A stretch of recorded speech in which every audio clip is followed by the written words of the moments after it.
Acá en el Joaquín tenemos honrados por la presencia del representante del Frente Polisario en la República Argentina, Mohamed Ali Al-Salem. Yo iba a hablar una mera bienvenida introductoria sobre un conflicto, en este caso en el noroeste africano, que pasa muy desapercibido en la agenda mediática argentina y no solo en Argentina. Estos conflictos invisibilizados que África tiene por doquier, y es algo que siempre lidiamos quienes nos dedicamos al africanismo, a los estudios africanistas. Estamos en una fecha muy determinante, muy importante. Estamos exactamente, esto lo voy a dejar para ustedes, en los 50 años de la Marcha Verde, donde empezó una flagrante violación del derecho público internacional, que es la actual ocupación marroquí del considerado territorio del Sahara Occidental, que lucha hace 50 años por su autodeterminación. En un contexto hoy del Consejo de Naciones Unidas que no viene para nada promisorio y viene muy trabado. Entonces, estoy acá al lado, yo seguí mis horas hoy de cátedra, digamos, de comisión CACA de Historia de África, del cual soy profesor desde 2019, y estoy con Santiago Gómez, que es alumno de mi comisión, que va a contar después el enlace que hizo para que se dé esta iniciativa tan interesante, en la cual vino Mohamed. Recontra agradecemos aceptar la invitación, la presencia, que después va a hablar Santiago para introducir un poco cómo fue esa gestión, ese enlace. Y quiero ser breve, te dejo la palabra a Silvia, profesora, colega acá de Historia de África en las otras comisiones. Así que bueno, Silvia, yo breve lo mío, no quiero ocupar más tiempo porque hable también el invitado principal, obviamente. Sí, obviamente. Bueno, gracias a los dos por organizar esta charla. Me parece que es importantísimo en un instituto de formación de profesores poder contar nada menos que con el representante de un pueblo que está luchando por su independencia, ¿no? Un embajador que viene acá a visibilizar lo que la comunidad internacional invisibiliza, y que entonces es como muy difícil cuando todo está en contra. Siempre cuando hablamos del contexto internacional, es muy difícil entender, o no tanto quizás, cómo la comunidad internacional, que no sabemos muy bien qué es, ¿no? Siempre cuando hablamos de la comunidad internacional decimos, bueno, ¿quiénes son los estados, la sociedad civil, la opinión pública internacional, en fin, digamos, ¿no? Cómo de una u otra forma ha jugado determinadas cartas para invisibilizar, para no tomar las resoluciones que había que tomar. En las Naciones Unidas reconocieron por un lado el derecho de autodeterminación, después la reconocieron hace casi 50 años, poco más de 50 años, el derecho a autodeterminación, el derecho a la organización de un referéndum, y de a poco todo se frizó. No lo hablamos más. Si ustedes ven las resoluciones del Consejo de Seguridad del Sahara Occidental, todas dicen, decide seguir ocupándose activamente de la cuestión. Y nada más. Y el referéndum de autodeterminación se prolongó, o sea, se pospuso, y después se pospuso, y después se volvió a posponer, y después se volvió a posponer, hasta que llegamos al 31 de octubre de este año, donde la resolución del Consejo de Seguridad adopta de una u otra forma y con algunos eufemismos el plan marroquí, ¿no? Que anexa el territorio bajo soberanía marroquí con la autonomía, una palabra terrible que se me va el embajador, en este contexto, en otro contexto puede ser raro. De alguna manera ahí lo que dicen, creo textualmente, es que la autonomía bajo soberanía marroquí puede ser una solución. Y siguiendo, perdona, no, por favor. Y sigue diciendo, y el Consejo tiene las puertas abiertas a otras propuestas de las partes. Exactamente. Hablaremos en concreto de la ahora hablaremos respecto de eso. Hablando de la comunidad internacional, uno puede pensar cómo salió esta resolución. Bueno, salió por un lobby activo marroquí de hace más de 20 años, que fue por todos lados, en Argentina también, ¿no? El lobby marroquí está en la Cancillería, que Santiago puede dar fe de algunas cosas, muy firme, muy firme de Marruecos, que llegó a eso, inclusive con el único voto en contra de Argelia y 2 abstenciones como fueron Rusia y China. Y Pakistán. Y Pakistán. Y ahí nos quedó, ¿no? Entonces, frente a esa realidad, es más que necesario escuchar al representante del Frente Polisario, que es el que lleva adelante la lucha del pueblo saharaui. Y a los dos les quiero agradecer a Santiago y Omer por haberme invitado a escucharlo al embajador, y creo que los protagonistas son ustedes. Así que lamento la comunidad internacional y por ahí podemos entender todos un poco mejor.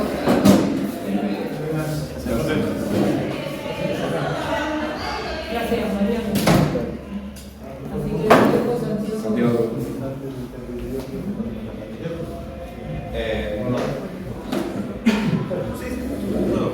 Bueno, buenas noches, yo soy Santiago Gómez, soy estudiante del profesorado de Historia, cursante de la materia de África. Y bueno, en primer lugar, gracias a Omer, a Silvia, por darnos este espacio. Estas son las horas de cruzada que tenemos en la Comisión C con Omer, que conjunto a Silvia avaló esta actividad. Y bueno, gracias a ustedes por venir a esta hora de un día laboral. Y ni hablar de agradecer a Mohamed, a quien conozco desde el año 2017-2018, que es el que vos viniste acá. El 2020, perdón. Lo conocí en una reunión del Comité de Amistad Argentino-Saharaui, que es la agrupación más antigua que tiene ligación con el pueblo y la nación saharaui. Existen otras agrupaciones como la Asociación Sahara Libre Argentina, también muy reciente, también impulsada por Mohamed, que también les comento que él viaja por distintos puntos del país, Córdoba, Rosario, tendiendo puentes con partidos políticos, con movimientos sociales, con sindicatos, tiene un apoyo muy grande a esta causa con la CTA autónoma. De hecho, su edificio, que está en la calle Perón, fue declarado territorio libre saharaui. Se realizan muchísimas charlas, presentaciones de película, porque hay vínculos. Hay vínculos que esperemos, ¿no?, que sea más grande. Este es un granito de arena o una toma de amplificación de la voz de los saharauis. Los saharauis no solamente tienen el problema de, como ustedes ven en el mapa, una línea roja. Eso representa a un muro defensivo construido por Marruecos. Es el muro más largo del mundo, tiene 2.600 kilómetros. No solamente consta de un muro, sino que tienen soldados desde ya. Y está rodeado de millones, ¿qué cantidad de millones de minas antipersonales? 7 millones. 7 millones de minas antipersonales que no solamente causan daños a los seres humanos, sino a los animales de pastoreo con los cuales subsisten allá. Lo que yo tomé como iniciativa, y se lo presenté a los profesores, es contribuir a derribar otro muro, el muro del silencio. La causa saharaui no está difundida. En la actualidad se habla mucho de África, la situación de Camerún, en Sudán, en la Asociación de Estados del Sahel, en muchos, en Madagascar últimamente se habla mucho, pero la cuestión saharaui sigue, por intereses económicos y políticos, silenciada absolutamente. Y no solamente tenemos vínculos concretos, desde convenios de la Universidad de La Plata con la Universidad de Tifariti, tenemos también representación sindical desde ya, pero también tenemos unos vínculos históricos que nos identifican. Nosotros, como argentinos, tenemos la situación de que parte de nuestro territorio insular y marítimo está ocupado por la potencia extranjera con implantación de población extranjera. Eso es algo que los saharauis padecen hace 50 años, como otras situaciones vinculadas a los ataques constantes a los derechos humanos que sufren los saharauis en el territorio ocupado. Y también, algo que propuse también es mencionar lo que es la lucha de las mujeres saharauis. Y esto lo traspone a la lucha de las mujeres argentinas, desde las madres de Plaza de Mayo, las abuelas, que luchan hasta el día de hoy para esclarecer la situación de sus familiares desaparecidos.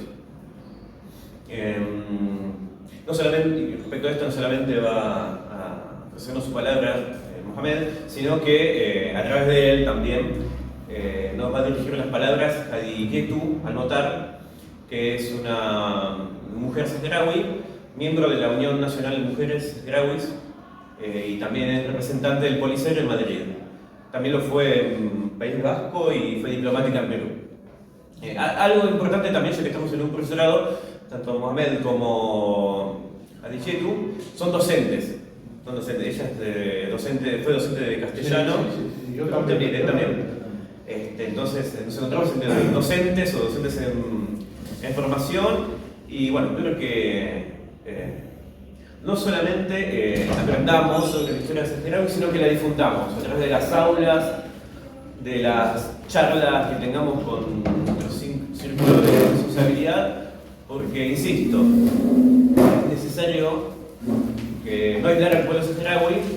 Ellos tienen una voz muy potente, pero acá llega poco. Entonces, le damos herramientas para potenciar esa voz y derribar el muro del silencio. Así que, disculpen si me entendí, pero muchas gracias. Hola, muy buenas. Primeramente agradecerles el interés por el pueblo saharaui, por la causa saharaui,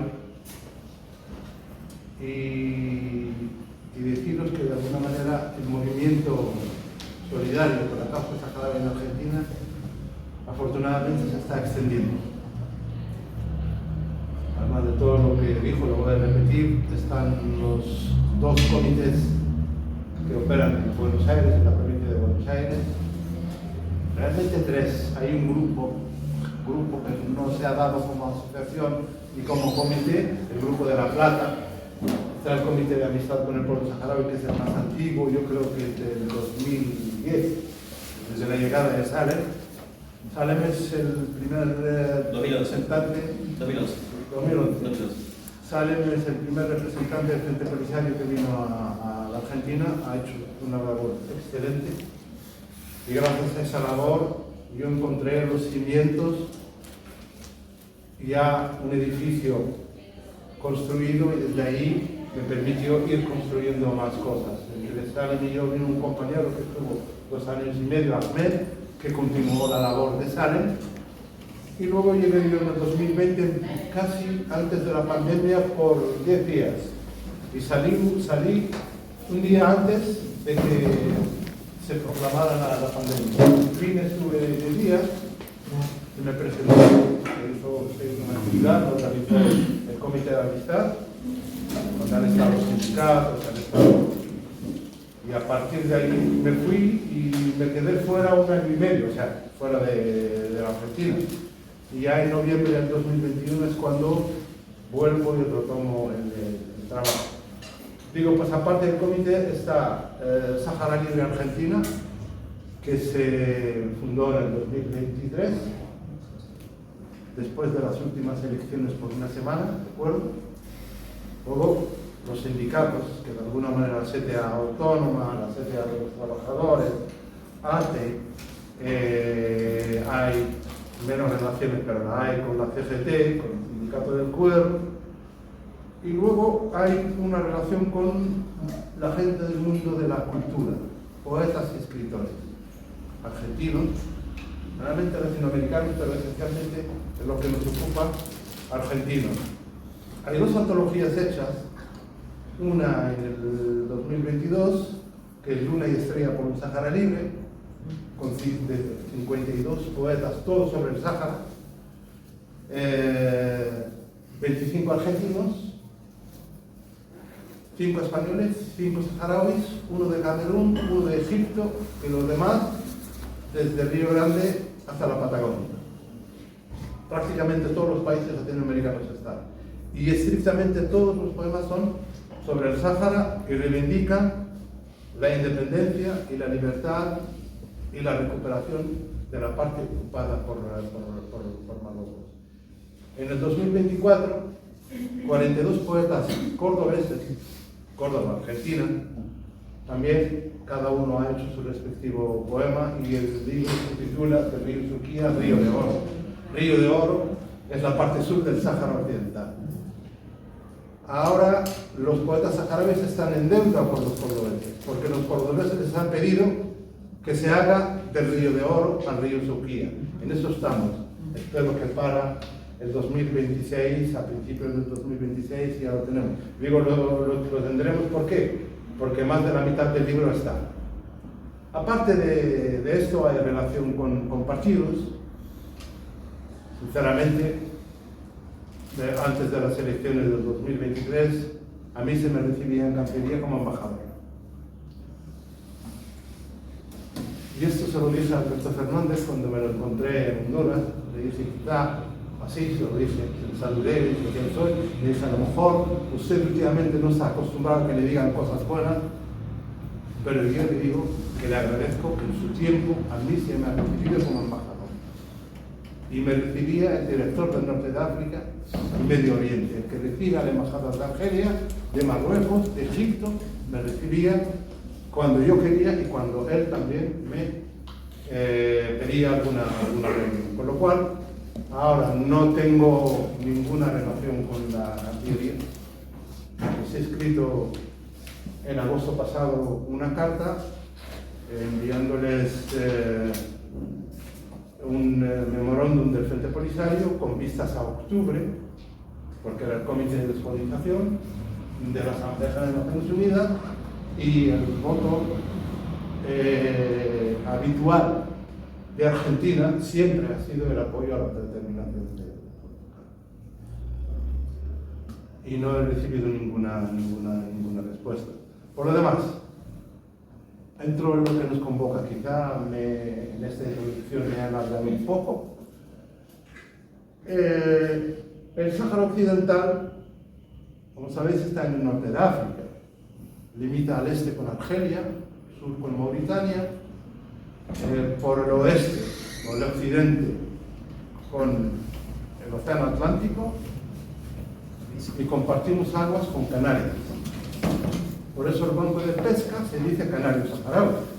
Realmente, yo hasta los 16 años, que es cuando sucedió la invasión de Marruecos, me iba a la playa de mi ciudad, la capital, el Ayun, y por la noche, primero iba con la familia, pero ya en la adolescencia iba con amigos, y nos quedábamos toda la noche, veíamos el faro de Fuerteventura. O sea que está a tiro de piedra Canarias. Y por el norte, Marruecos. Hoy que estamos reunidos acá se cumplen 50 años de la invasión marroquí, maquillada con el nombre de Marcha Verde, intentando darle esa liturgia de marcha islámica, de recuperación de un territorio supuestamente de Marruecos, en que en ningún momento lo ha sido. Por eso, el derecho internacional asiste a los saharauis. Nunca en la historia el Sáhara ha formado parte de Marruecos. Pero el Sáhara ha sido víctima de una reivindicación de Marruecos, como lo fue parte de Argelia, como lo fue toda Mauritania y como lo fue parte de Mali. Esto viene que en los años 40 hubo un loco del expansionismo, Al-Lal el-Fassi, marroquí, que habló del Gran Marruecos. El Gran Marruecos, bueno, por ejemplo, la palabra Marruecos, ¿de dónde viene? Etimológicamente, viene de Marrakech. A esto volveré luego, porque es importante en la historia el tema de Marrakech. ¿Cuándo se fundó Marrakech? ¿Quién fundó Marrakech? ¿Y quién le dio un nombre? Si es cuestión de reivindicar, cuando ocupas un lugar ilegalmente, ¿eso te da derecho a reivindicarlo y decir que es tuyo? Marruecos reivindicó todo esto. Marruecos en 1963, a los pocos meses, porque Argelia se independiza el 2 de julio del 62.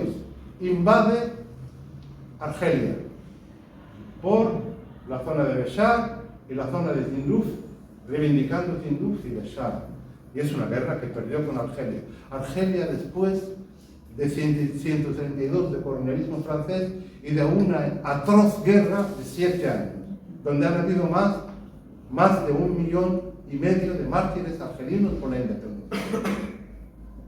Aún con las heridas abiertas, Marruecos se aprovecha de la ocasión y ataca a Argelia para quitarle ese territorio. Mauritania se independizó en 1960.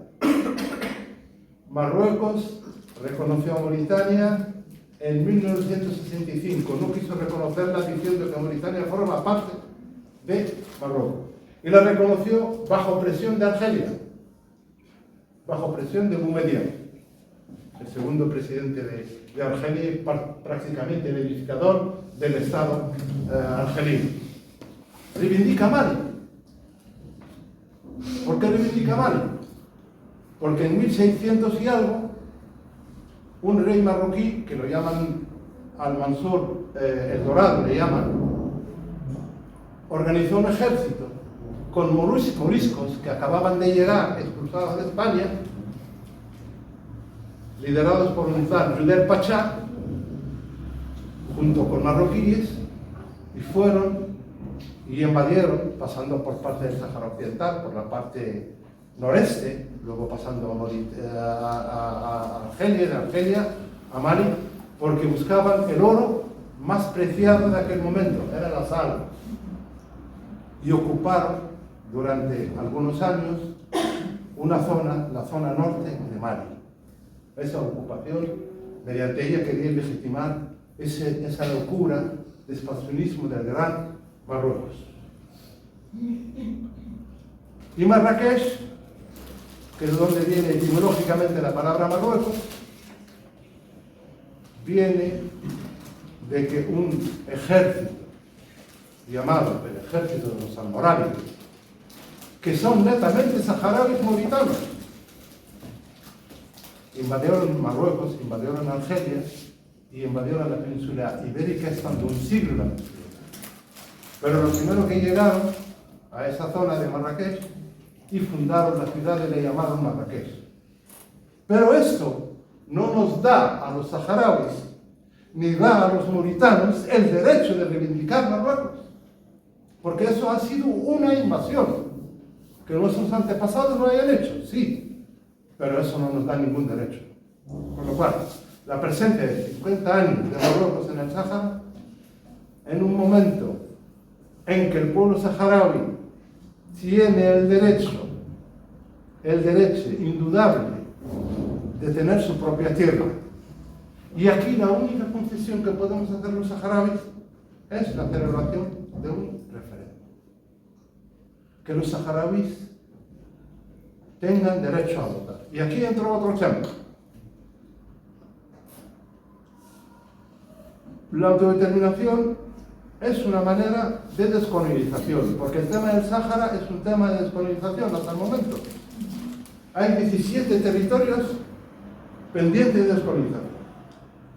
Uno de ellos es el Sáhara, quizá el más grande en territorio.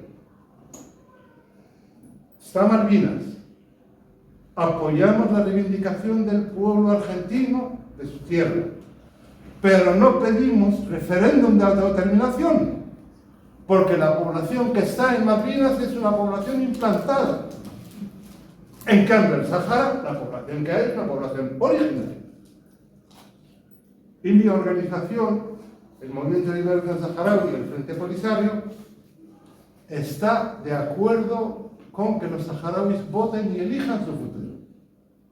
Pero mientras tanto, va a seguir persiguiendo ese futuro. Obviamente, el Frente Polisario quiere la independencia. Los saharauis quieren la independencia. Porque si los saharauis no quisieran la independencia, Marruecos hubiese aceptado el referéndum. Quiero volver un poquitín y luego voy a centrarme en la actualidad. En el siglo, en el 1700, siglo XVIII, 1776 en concreto, gobernaba en Marruecos, se llamaba Marrakech. Gobernaba Mohamed III. Y en España, Carlos III. Hubo una reunión para firmar un convenio de buena vecindad y cooperación. Allí el rey de Marruecos, el sultán de Marruecos, le pide, eso está en las hemerotecas, le pide protección a los pescadores españoles y en concreto canarios que faenan en aguas saharauis. En aquel momento decían las aguas del Río de Oro. Y el otro le dice, no, mis fronteras acaban en el río Nun. No tengo soberanía sobre ese territorio ni por sus aguas. Pero te ofrezco tal sitio, un sitio de Marruecos para poder entrar. 10 años después, el hijo de Mohamed III, Suleimán, y el rey español también vuelven a reunirse y hacen otro convenio, el nuevo rey, el nuevo convenio. Y Suleimán le dice, no, mis fronteras no llegan al río. O sea que el hijo nos dio un poquitín de unos kilómetros del territorio que el padre no dio. Y este ha sido uno de los argumentos esenciales en los cuales se basó la Corte Internacional de la Haya en 1974 y que en 1965 adoptó el veredicto internacional sobre el Sáhara Occidental, donde más o menos dice que, viendo los argumentos de España en aquel momento, España en ese momento, y esto hay que reconocerlo, en la historia hay que ser serios, que luego haya solucionado todo, pero en ese momento se ha plantado firme y ha defendido el derecho del pueblo saharaui a la autodeterminación, con argumentos fehacientes. España presentó sus argumentos, Marruecos los suyos, Mauritania también los suyos, porque reivindicaba la parte sur. Y la Corte Internacional ha dicho que, bueno, mirando los argumentos, indudable que entre vecinos hay lazos, pero no se constata ni soberanía marroquí sobre el Sáhara Occidental, ni relación de dependencia con el conjunto mauritano. Se refieren ahí al conjunto mauritano. Y ahora cito textual. Y por ende, el pueblo del Sáhara Occidental tiene el derecho a la autodeterminación, mediante la celebración de un referéndum al cual instamos a España. Alguna vez esto es inamovible, esto no puede moverse. El derecho de un pueblo, según el derecho internacional y la Carta de Naciones Unidas, es algo que escrupulosamente se debe de respetar. Obviamente los tiempos han cambiado y hoy tenemos a empresarios convertidos en políticos que no entienden nada del derecho de los pueblos, ni de la humanidad, ni del respeto de los derechos humanos, y perpetran un genocidio y luego quieren llegar a pacificar. Dejo a mis amigos que maten, y cuando tardan 2 años matando, se inculcan todos los derechos, se perpetra un genocidio en regla, y luego no, voy a venir a pacificar. Pero antes de pacificar, yo quiero que ese territorio sean hoteles. Estoy refiriendo a Palestina. Como eso no coló, no cuajó, bueno, los pacifico porque quiero tener el Nobel de la Paz. Mismo. Trump ha impulsado para el Sáhara una solución fuera del derecho internacional. Cuando empezaron las deliberaciones, a principios de octubre del Consejo de Seguridad, el borrador lo presentó Estados Unidos. ¿Por qué? Porque es el portaplumas, es la que redacta las resoluciones del Consejo de Seguridad en el tema del Sáhara. Esta vez, por orden de Trump, autonomía como solución al tema saharaui, una. La misión de Naciones Unidas para el referéndum, en sus siglas MINURSO, vamos a cortar su mandato y que sean solo 3 meses. Y que las partes empiecen a negociar, esencialmente Marruecos y Argelia. Y meten a un vecino que es un aliado nuestro, pero que no es una parte, y nunca lo fue.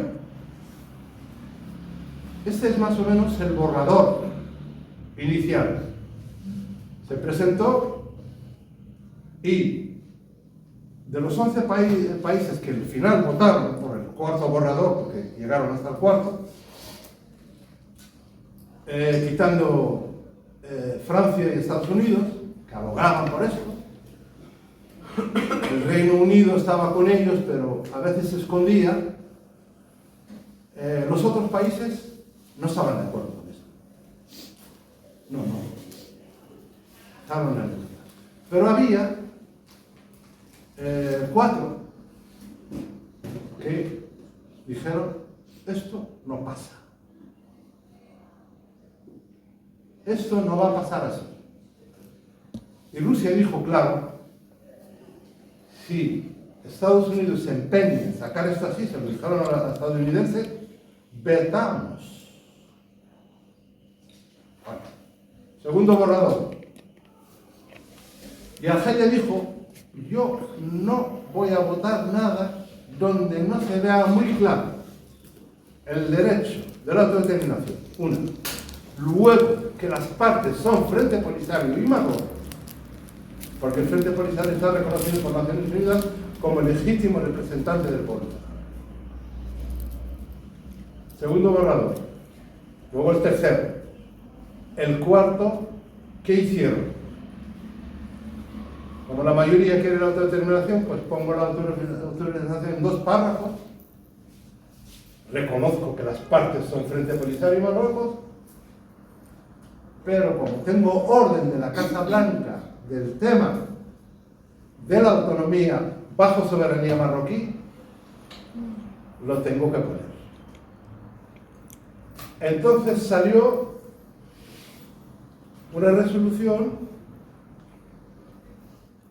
que pide frío gélido y calor bochornoso en un mismo momento, en un mismo espacio. ¿Cómo se come esto? Y con la parte gélida, que es el tema de la autonomía, se sale del derecho internacional y de la Carta de la Autonomía.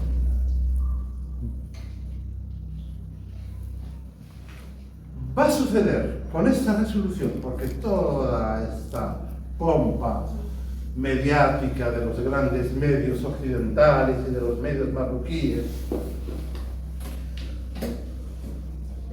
no es una victoria de Marruecos ni es una derrota de los saharauis. Esto es nada. Y esto va a pasar dentro de un año. Vamos a tener otra resolución donde no va a haber tema de la autonomía. ¿Por qué? Porque el Frente Polisario no tiene el derecho de aceptar la autonomía. El Frente Polisario es el representante del pueblo saharaui, pero el que tiene que reconocer la autonomía o la autodeterminación, la independencia o la integración total sin autonomía en Marruecos, o ir con otro país o volver a España, es el pueblo saharaui.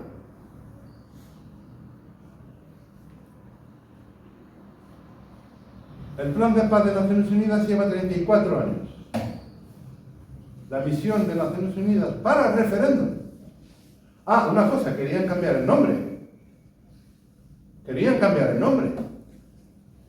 Y también ahí Rusia y China y Argelia, estos tres han dicho que no. Luego es loable la postura de Pakistán, al menos en el tema saharaui, no sé en otros temas. Con lo cual, Naciones Unidas lleva 34 años. Vino para la celebración de un referéndum que ha sido posible en Timor, en 1999, que ha sido posible en Namibia, que ha sido posible en Argelia, en el momento de la independencia, que ha sido posible en un montón de países. Es una consulta popular, es una votación donde un pueblo decide su futuro. Si Marruecos, con 17 años de encarnizada guerra, apoyado por Francia, por Estados Unidos y por Israel, no ha podido ganar la guerra y le ha obligado a levantar la bandera blanca en 1988, que eso luego llevó a que en 1991 se desplieguen los cascos azules y se abra la oficina de Naciones Unidas y nazca la misión de las Naciones Unidas para el referéndum.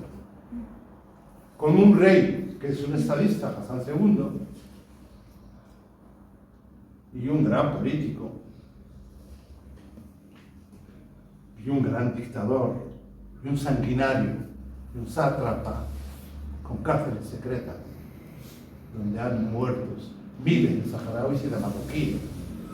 Hay un libro de un francés, se titula Nuestro amigo el rey, en español, Notre ami le roi, de Gilles Perrault, donde habla de esta situación de los años de plomo bajo la dictadura de Hassan II.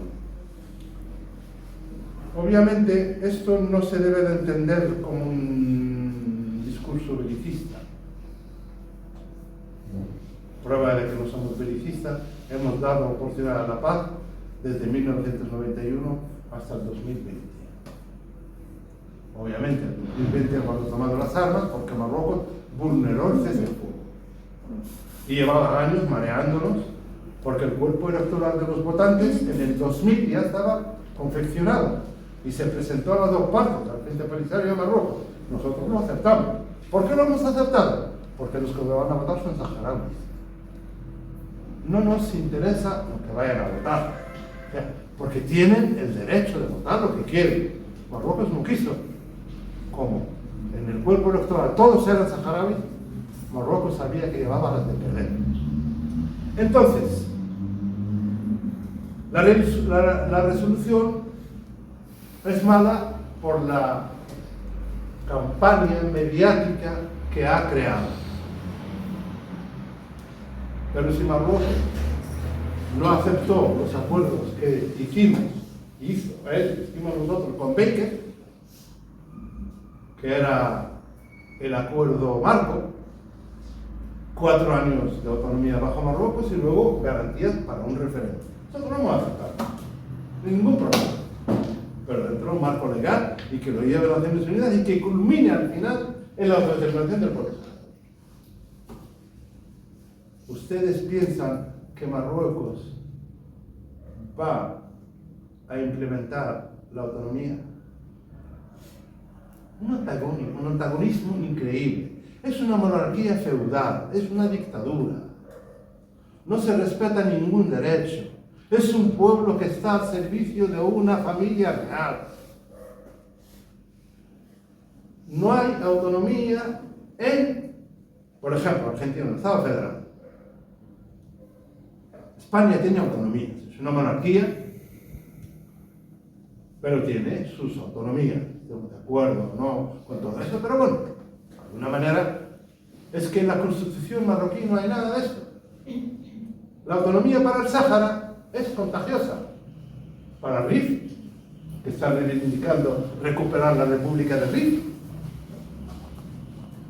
porque también están invadidos por Marruecos. Las otras regiones de Marruecos pedirían lo mismo. Con lo cual, si Marruecos no acepta el referéndum, nosotros el límite y la concesión máxima que podemos hacer, celebración de un referéndum. ¿por qué votaron 11 países? El Consejo es de 15. 5 permanentes, los de derecho a veto, y 10 cada 2 años se va renovando. Francia y Estados Unidos y el Reino Unido, su voto era a favor, indudablemente. Los demás han votado para poder renovar la MINURSO durante 1 año, no durante 3 meses, y por cierto, en la segunda propuesta eran 6 meses, que tampoco se aceptó, se dijo 1 año, y que siga habiendo al menos comisión de Naciones Unidas para el referéndum y buscar una solución. Los demás han votado por eso. ¿Por qué Rusia y China, que tienen derecho a veto, no lo emplearon? Por eso. Para mantener la misión de Naciones Unidas del referéndum.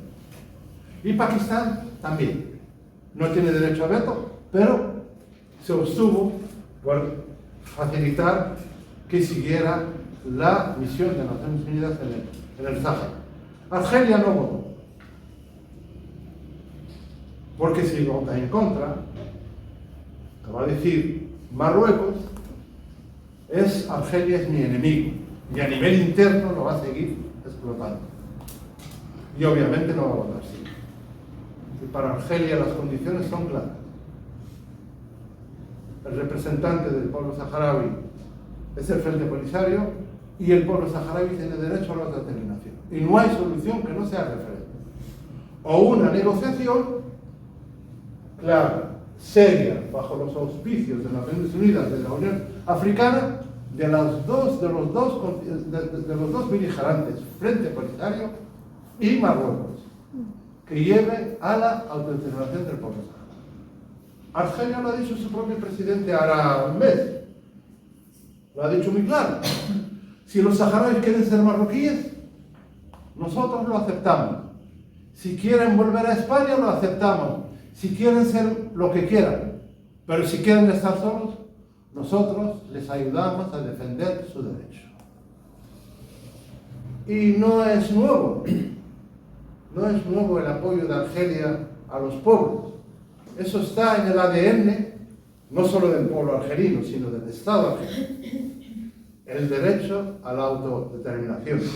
Fíjense, ha estado apoyando Timor hasta el momento en la celebración del referéndum y ganar el referéndum.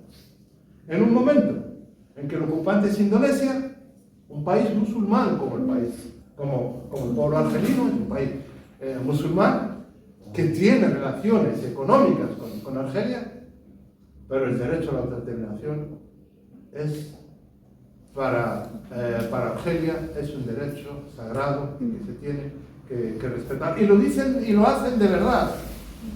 Y lo hacen de verdad, no por interés. Esta es la situación. Son 50 años.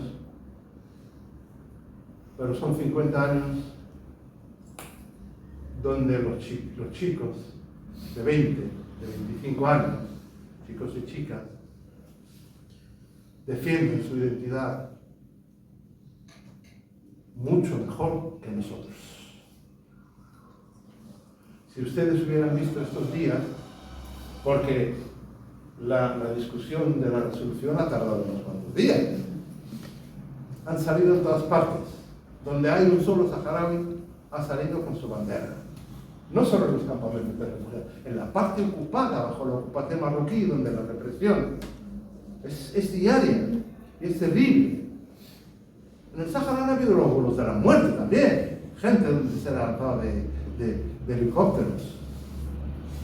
Hay mazmorras donde están, o sea, fosas comunes. Han habido miles de encarcelados y cientos de desaparecidos. No es una cuestión solo de la Argentina. Con lo cual, futuro inmediato, 1 año, donde Naciones Unidas va a intentar que las partes se acerquen, va a proponer al Frente Polisario discutir autonomía bajo Marruecos. El Frente Polisario ha dicho que no y va a seguir diciendo que no. Marruecos se le presentara la propuesta saharaui, que es de la celebración de un referéndum, pero con garantías a futuro, en caso de que la independencia sea la opción votada por los saharauis, de buena vecindad, de mantener a los marroquíes que viven en el Sáhara, ahora, como inmigrantes o como refugiados, como quieran, compartir con Marruecos la factura de los desastres de la guerra, juntamos las pérdidas nuestras, las suyas y bueno, es lo que podemos hacer. Pero los saharauis, y esto lo saben los mismos enemigos, y digo enemigos es el régimen marroquí y los países que lo apoyan. Estados Unidos lo sabe y lo sabe Francia. Y sabe que en la Carta de Naciones Unidas, cuando callan las palabras, cuando se hace caso omiso a las palabras, hablan los fusiles. Hemos tenido una experiencia de una encarnizada guerra contra Marruecos, 17 años. 2 años contra Marruecos y Mauritania. 2 años contra España, que pidió una tregua con el Frente Polisario y luego los traicionó. Invadieron por el norte Marruecos, por el sur Mauritania. 2 años después, la economía mauritana estaba en quiebra, lo que propició un golpe de Estado, y los militares han hecho un acuerdo de paz en el 79 y luego reconocen la República Saharaui. Por cierto, a la salida de España, al día siguiente de la salida oficial de España, hemos proclamado la República Árabe Saharaui Democrática. Hoy reconocida por 84 países en el mundo, donde no está Argentina. Hubo un amago de reconocimiento en 1988, en mayo. Hay una carta del 6 de mayo de Dante Caputo, estoy hablando del gobierno de Laurent Fabius, donde le dice al canciller saharaui en respuesta, porque el otro le preguntaba, oye, ¿el reconocimiento qué vais a hacer? Le dijo, sí, ya lo hemos hecho, tengo copia de la carta. Y en días lo anunciamos. Luego no se ha vuelto a saber, pero bueno, 84 países en el mundo, 29 de los cuales latinoamericanos. Podemos hablar de México, de Uruguay, de Cuba, de Venezuela, de Bolivia, de Nicaragua, de Costa Rica, pero hay algunos que tenemos relaciones diplomáticas con embajada, otros relaciones diplomáticas sin embajada y otros donde realmente no hay una gran relación. La República Saharaui es miembro fundador de la Unión Africana en el año 2000 y es miembro de la Organización Panafricana, la antecesora de la Unión Africana, desde 1984. Marruecos se salió en el 84 por el reconocimiento de la Organización Africana de la República Saharaui y cuando se fundó la Unión Africana estaba ausente y entró en el 2017. Y en la Carta de la Unión Africana ponen los nombres de los países, sus capitales y el nombre del presidente. Y el rey de Marruecos tuvo que firmarlo. Y se sientan con nosotros en la Unión Africana.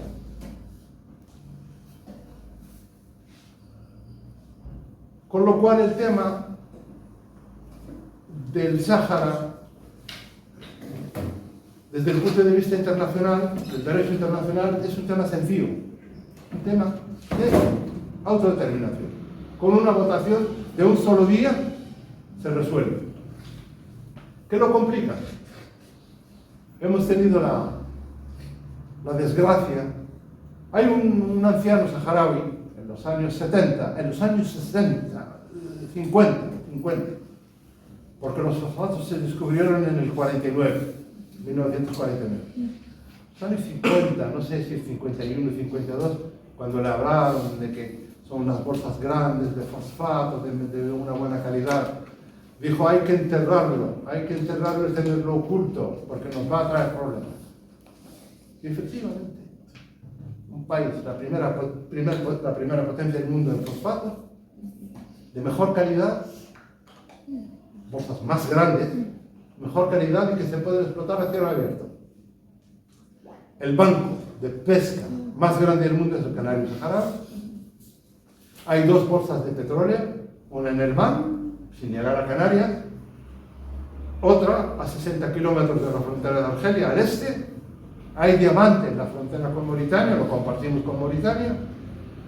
Hay un monte de telurio que compartimos con Canarias. Hay oro, hay níquel, hay hierro. Un país inmensamente rico que viene a ser como la mitad de España, más o menos. 284 kilómetros. Vuelvo al futuro inmediato. Negociación con garantías que lleve a un referéndum de autodeterminación en un breve plazo de tiempo. Si no, si quiere seguir Naciones Unidas, pero será una presencia vacía, inecua, que no lleva a nada. No vamos a esperar muchos años bajo la égida de Naciones Unidas y sin que Naciones Unidas avance. Si 17 años han obligado a Marruecos, 14 años, 88 harán 14 años, a levantar la bandera blanca y pedir referéndum de autodeterminación.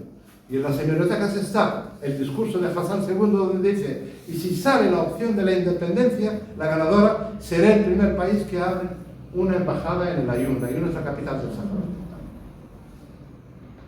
Con lo cual, vuelvo a repetir, si no nos dejan otra opción que la lucha, vamos a un pueblo del desierto. En el desierto todo escasea, hasta el agua.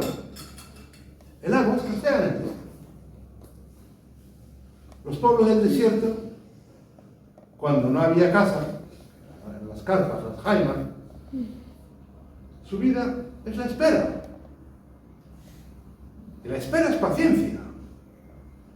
Esperas que amaine el siroco, que es la tormenta de arena.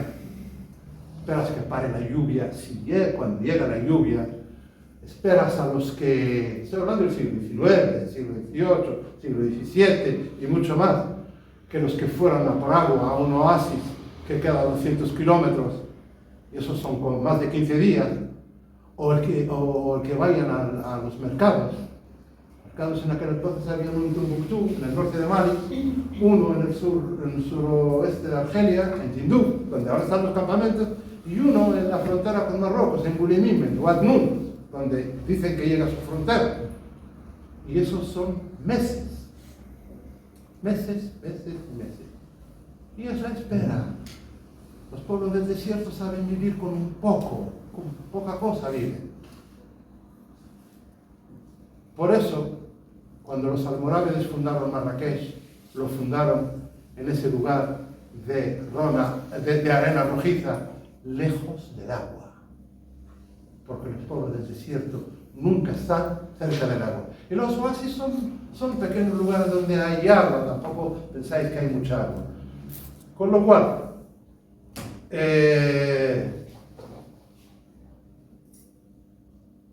la solución va a llegar. Y os lo digo y tomadme la palabra, mucho más antes de lo que pensáis. Marruecos está en una situación difícil. La juventud Z, creo que lo estáis siguiendo, Sí. hay una rebelión. Y la revolución es contagiosa. No solo los jóvenes. Y van por la monarquía. Hay un movimiento que se llama Republicanos Marroquíes. Lleva como 4 años. Se habla, estos son rumores, yo en un momento no tengo todos. Se habla de que el ejército se está movilizando. Se habla de un golpe de Estado. Nosotros no le queremos ningún mal al pueblo marroquí, pero queremos lo que es nuestro.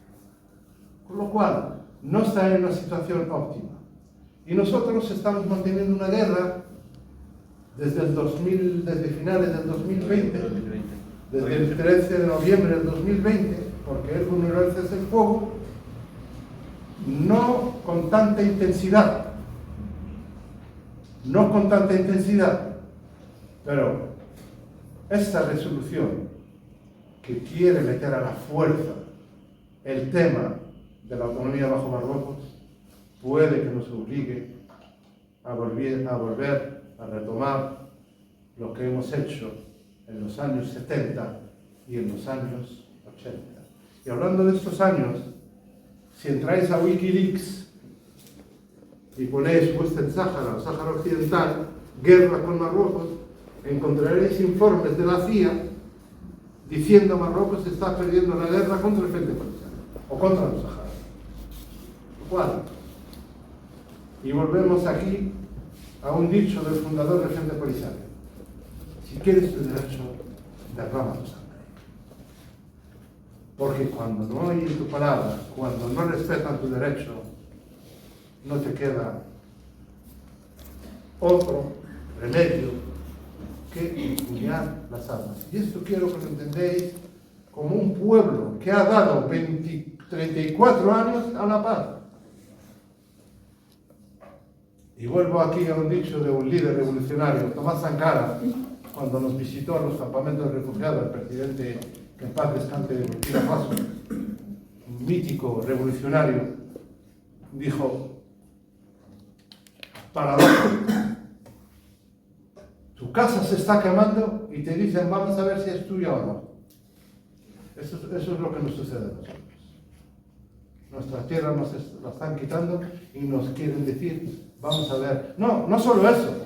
Nos dicen no, lo que hay tienes que vivir bajo sometimiento de un vecino. Yo no me extiendo más, solo deciros que la situación es preocupante como todos los 50 años. Lo que sí tengo claro, que no quedan 50 años, ni 25 años, ni 20 años, ni 15 años. Y me atrevería a decir ni 10. Y me atrevería a decir ni 10. Lo que nos importa a los saharauis es que nuestros hijos vivan en un Sáhara libre. Nunca viviremos bajo la ocupación marroquí. Muchas gracias.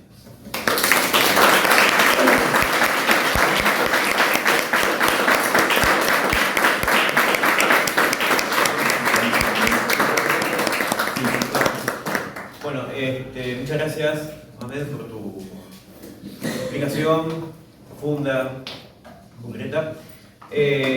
Ahora vamos a ver un video de Hadiyetu Almotar, que es representante del Polisario en Madrid, donde nos va a contar la situación de las mujeres, puntualmente en los campamentos de refugiados. Haciendo un repaso, corrígeme, Mohamed, los saharauis viven en 4 zonas, digamos. 5, ¿verdad? Sí, no, tranquilo. Los territorios. Por el mapa, acá. ¿Quieres que lo explique yo? ¿Cómo? Sí, yo aprovecho para poner el video. Bueno, esto es el Sáhara Occidental. Yo siempre empiezo por el este. Por el este sale el sol y por el este a nosotros nos llega la ayuda incondicional de un pueblo que respeta a los demás pueblos, Argelia. Por el sur, Mauritania. Por el oeste, Océano Atlántico, compartiendo aguas con Canarias. Tampoco quedamos muy lejos de la Argentina, compartimos el Atlántico. El Atlántico no nos separa, nos une, además de la lengua que hablamos. Y por el norte, el expansionista Reino de Marruecos. Los campamentos están en esta zona de Tinduf. Aquí está el campamento de Ayun. Los campamentos llevan el nombre de las ciudades. Pero si digo campamento de Ayun, dentro del campamento de Ayun hay 6 municipios. Campamentos más pequeños. Organizados son tiendas de lona, donde hay construcciones de adobe, también de ladrillo, pero llevan una estructura de 4 barrios. 1, 2, luego en la mitad está la alcaldía, está el pequeño hospital, el dispensario, está la escuela materna, de 6 meses a 3 no, de 3 años, que diga, perdón, de 3 años a 6 años. Y luego hay otras administraciones, la de la administración, la de el reparto de alimentos, la del agua, todo eso. Y en cada campamento está, por decirlo de alguna manera, los que son el alcalde o la alcaldesa, la mayoría son alcaldesas, y los concejales, que cada uno se ocupa, uno de sanidad, uno de educación, uno del tema de aprovisionamiento, uno del agua, y es un consejo municipal. Luego, de ahí luego está, aquí está Alcert, con 7 municipios. Luego está Smara, también con 7 municipios. Esto es Rabuni. Esto es Bojador, perdona. Bojador con 6 municipios. Y Dajla, que queda a 160 kilómetros de los demás, donde hay 7 municipios. Y aquí está Rabuni, es el campamento Masjid Hafed, pero le llaman coloquialmente Rabuni. Rabuni quiere decir en francés, viene del francés, lo llevaban los argelinos antes de venir nosotros. Rabuni es canilla de agua, grifo, lo que le decimos nosotros grifo, aquí se dice canilla, Sí. Canilla del agua. ¿Por qué? Porque ahí hay, ¿cómo se dice?, un depósito inmenso de agua que llevaba a Tinduf, o sigue llevando a Tinduf, el agua. También sirve ahora a los campamentos. Esto es de alguna manera, ¿por qué están en territorio argelino? Y ya el año que viene cumplen 50 años, desde marzo del 76.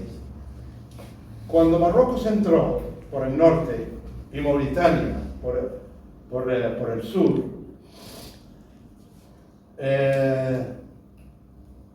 los saharauis, muchos de ellos, impactados, esperaban la autodeterminación, esperaban un referéndum. Eso es lo que decía España. Incluso el 2 de noviembre del 75 vino Juan Carlos. En aquel momento era príncipe de Asturias y jefe de Estado interino porque Franco estaba a punto de morir. Estaba muy enfermo. Curioso. El nieto de un rey, heredero de un dictador. Salen en desbandada y en un sálvese quien pueda, que tiene abuelos españoles y ha oído hablar de la Guerra Civil Española y lo que sucedió en el 39, en esa salida, en sálvese quien puede, en burro, en caballo, a pie, en camión, en auto, en lo que fuera, y se instalaron en esta zona, en toda esta zona. Pero han sido bombardeados con napalm y fósforo, 2 tipos de bombas prohibidos internacionalmente por la aviación marroquí. Es cuando Argelia abre sus puertas, trae sus camiones y empieza a llevar a la gente. Desde marzo del 76, los saharauis, a los pocos días de la proclamación de la República Árabe Saharaui, aquí, la República Saharaui se proclamó el 27 de febrero del 76. Un día después de la retirada oficial de España. Eso es. Gracias. Bueno, acá puede poner el video de... Este es el muro de 2.720 kilómetros. Un muro sofisticado, se empezó a construir en 1980, se terminó en el 86 para parar los ataques del ejército saharaui. Pero la guerra continuó hasta 1991, o sea que no ha servido. Lo franqueaban y atacaban dentro. En esa guerra, lamentablemente, hemos tenido casi 4.000 presos de guerra marroquíes y ellos tenían 250. O sea, que a veces, o casi siempre, David gana a la pelea. Gracias. Ver el video. Pido disculpas, me tengo que ir al escrutinio. Perfecto. Gracias por Soy profesor de Historia de España y de Historia Contemporánea, así que me quedan algunas preguntas, Muy pero buenas. estoy a disposición a través de los colegas. Aquí tiene usted mi teléfono, tiene las redes nuestras. Días, compañeros, es un placer para mí participar en esta charla sobre la historia y presente de la lucha del pueblo saharaui. En primer lugar, quiero dar las gracias a los organizadores, a los docentes de la asignatura de Historia del Instituto Superior del Profesorado y sobre todo a Joaquín González, Santiago Gómez, del Comité de Solidaridad y Amistad con el pueblo saharaui en Argentina, como no también saludar a los ponentes en esta charla, a Omer Freixa y Silvia Marrazo y también a Santiago Gómez, por supuesto, y a nuestro querido amigo y amigo personal mío y compañero de trabajo, el representante del Polisario en Argentina, Mohamed Ali Salem, que me pidió, por supuesto, participar en esta charla. A mí realmente siempre me ha gustado hablar fundamentalmente no de la lucha del pueblo saharaui en general, que es una lucha que llevamos todos los saharauis, que es bien conocida por todos, sino también poner el enfoque en el papel que desempeñan las mujeres saharauis en esta lucha y por lo tanto decir que la evolución del papel de las mujeres saharauis en la sociedad saharaui ha sido en las últimas décadas marcado por el esfuerzo hacia la lucha por la liberación, por supuesto, del pueblo saharaui, pero también por la igualdad de género, a pesar de los desafíos que enfrentamos en un contexto de conflicto y de ocupación. Históricamente, como todos sabéis, las mujeres saharauis hemos tenido un rol en la sociedad muy importante, muy destacado, porque nuestra participación era en la toma de decisiones importantes, especialmente partiendo de una sociedad patriarcal, predominantemente en un entorno conservador, pero afortunadamente después de la creación del Frente Polisario y de la República Árabe Saharaui Democrática en 1976, la dirección del Frente Polisario hizo un hincapié en la participación de todo el pueblo saharaui y dio muchísima importancia a la participación política de las mujeres, que con ello hemos ganado visibilidad creando organizaciones feministas y con ello se fomentó a través de la Unión Nacional de Mujeres Saharauis la participación política de las mujeres tanto en el gobierno de la República Árabe Saharaui Democrática como en las estructuras del Frente Polisario y por ello muchas ocuparon cargos muy importantes en las instituciones del Frente Polisario y de la República Saharaui. Y como también bien sabéis, en los territorios ocupados las mujeres saharauis están en la primera línea del activismo político y social, luchando por los derechos humanos del pueblo saharaui, por supuesto, y también reivindicando el derecho de autodeterminación del pueblo saharaui, lo que ha elevado su estatus político y social en la sociedad saharaui. Por lo tanto, las mujeres saharauis hemos evolucionado con la evolución de la lucha de liberación del saharaui hacia una mayor participación en los aspectos de la vida política y social y económica, por supuesto, aunque la lucha por la igualdad y la justicia, como en todas partes del mundo, sigue siendo una tarea que tenemos ahí todas las mujeres.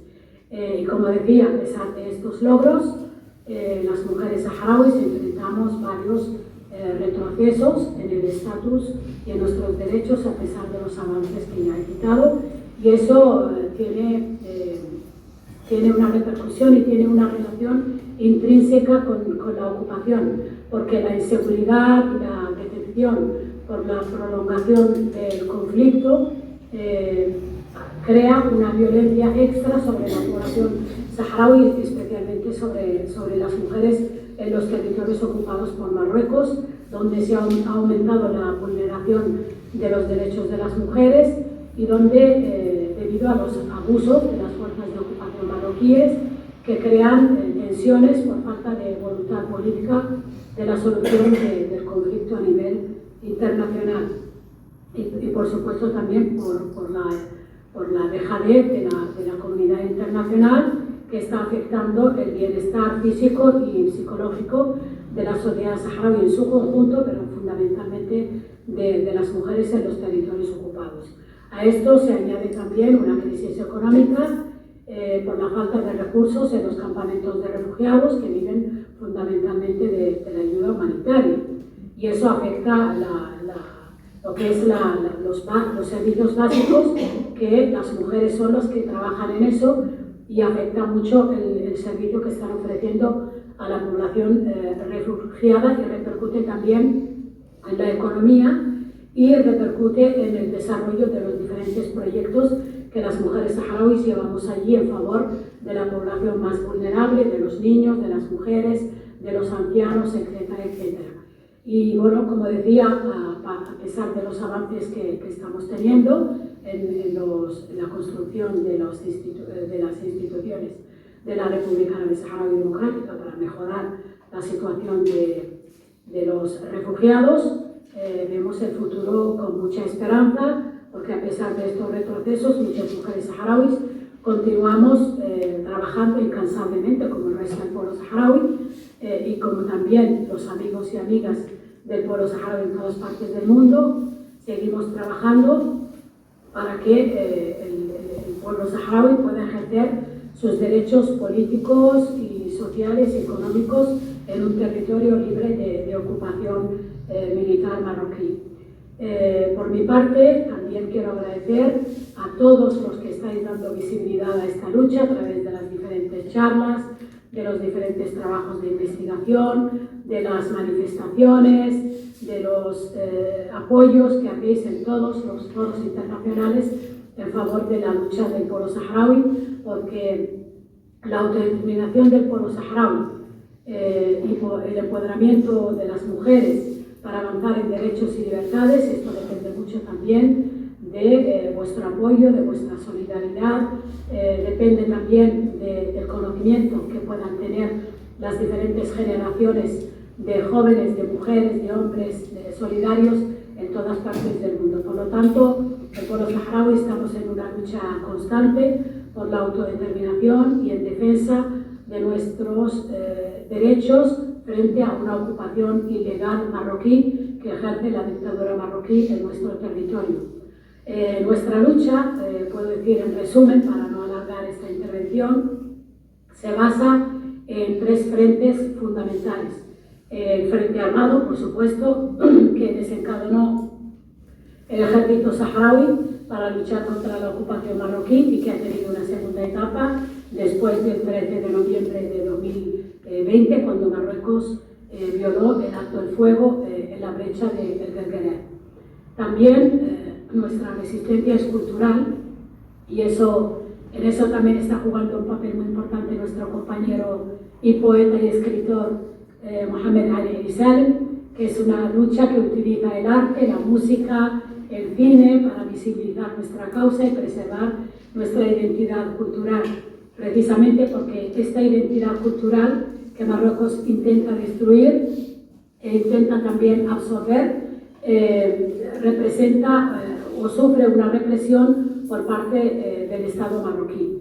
También nuestra lucha es una lucha y una resistencia pacífica, organizando manifestaciones, protestas pacíficas, sobre todo en los territorios ocupados y en la diáspora, para poner fin a la ocupación de Marruecos, y esto, por supuesto, lo llevan a cabo la gente solidaria con la lucha del pueblo saharaui, pero sobre todo los activistas y los periodistas en los territorios ocupados, fundamentalmente mujeres que están sometidos a torturas y, por supuesto, la resistencia internacional que debe seguir presionando para obligar a Marruecos a respetar los derechos de autodeterminación del pueblo saharaui, que además están avaladas por las resoluciones de Naciones Unidas y por el Consejo de Seguridad.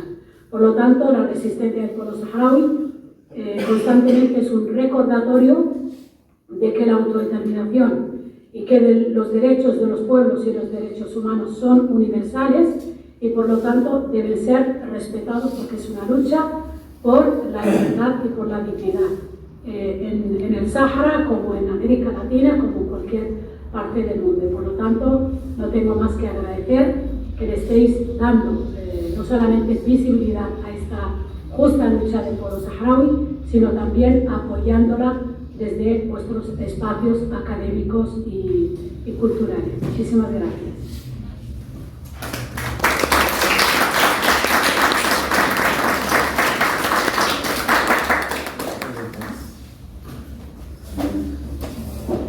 Sí, bueno, habilitamos un espacio de preguntas, dudas, corrigen que tienen al representante saharaui y presente, un comentario. Comentarios. Bueno, yo tenía dos preguntas. ¿Cómo le va? Le agradezco que haya venido a mi casa de estudios acá al Joaquín. En principio, dos Muy consultas. solidaria con la causa Sí, saharaui. Palestina y el pueblo saharaui también. En principio, usted mencionó bueno, estas movilizaciones de la llamada Generación Z en Marruecos, y mi pregunta al respecto es, bueno, ¿qué piensa el pueblo marroquí o qué piensa la juventud marroquí?